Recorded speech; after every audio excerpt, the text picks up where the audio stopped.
ও জেঠু, তুমি এখানে বসে থেকে কি করবে গরমের মধ্যে? কষ্ট পাচ্ছ তো? যাও নিচে যাও। বুলবুলি দাও, লাঠিটা দাও। যাও তো দাদুকে গিয়ে বলো নিচে যেতে। ঠিক আছে, চলো দাদু। চলো আমরা নিচেই যাই। আসলে তোর জেঠি আজকাল বড্ড কান্নাকাটি করে, তার চেয়ে এই ভালো।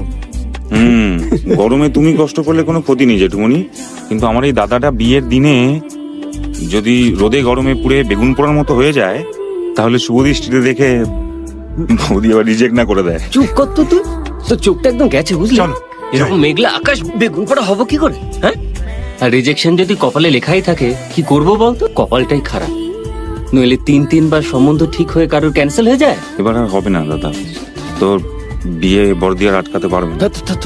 আচ্ছা একটা কথা বলতো দাদা, তোর বিয়ে ঠিক হলেই বর্দির পাগলামিটা বেড়ে যায় কেন? এটা তোর ভুল মনে হয়, আমার বিয়ে বলে নয়। যে কারোর বিয়ে হলেই